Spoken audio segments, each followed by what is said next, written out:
Simpulan yang paling tepat dari teks di atas adalah titik-titik. Kita harus menyimpulkan kira-kira dari keempat kalimat ini mana yang paling tepat ya. Kalimat pertama, selama ini sistem pendidikan di Indonesia cenderung menitik beratkan pada aspek kognitif, yakni kemampuan akademik yang diukur melalui nilai dan ujian. Akibatnya, aspek afektif seperti empati, kejujuran, dan tanggung jawab seringkali terabaikan. Padahal dalam menghadapi tantangan abad ke-21, dunia kerja dan masyarakat membutuhkan individu yang tidak hanya cerdas secara intelektual, tetapi juga matang secara emosional dan sosial.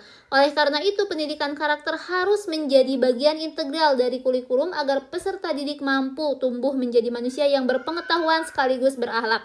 Kira-kira simpulan yang paling tepat tuh yang mana? Kalau kita lihat dari kalimat utama teks itu, pendidikan di Indonesia itu masih menekankan aspek kognitif ya, masih menekankan aspek kognitif. Dan masalah utamanya itu apa? Masalah utamanya itu adalah aspek afektif, yaitu berupa karakter terabaikan. Jadi solusi yang disarankannya apa? Solusi yang disarankannya itu di sini disebutkan bahwa pendidikan karakter harus menjadi bagian dari kurikulum ya, terdapat di kalimat terakhir.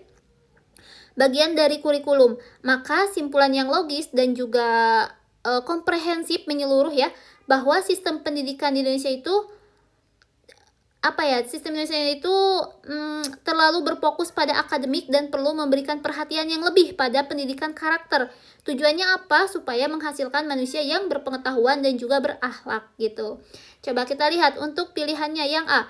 Pendidikan di Indonesia sudah berhasil menyeimbangkan aspek kognitif dan juga afektif. Menyeimbangkan aspek kognitif dan juga afektif.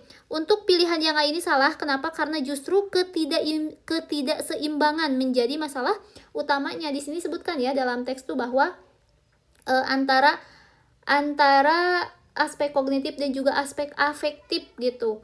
Itu menjadi karena ketidakadanya keseimbangan gitu. Berarti salah untuk pilihan yang A. Untuk yang B, sistem pendidikan Indonesia terlalu fokus pada akademik sehingga perlu menekankan pendidikan karakter. Nah, ini yang tepat, yang B ya, sesuai dengan isi teks. Kemudian yang C, dunia kerja hanya membutuhkan individu yang berpengetahuan luas. Ini tidak sesuai. Yang D, kurikulum sebaiknya hanya menilai kemampuan kognitif agar hasil belajar objektif. Tidak sesuai juga. Kemudian yang E, pendidikan karakter tidak perlu dimasukkan ke dalam kurikulum nasional. Salah juga, justru harus dimasukkan ke dalam kurikulum nasional. Maka jawaban yang paling tepat untuk simpulannya itu adalah yang B.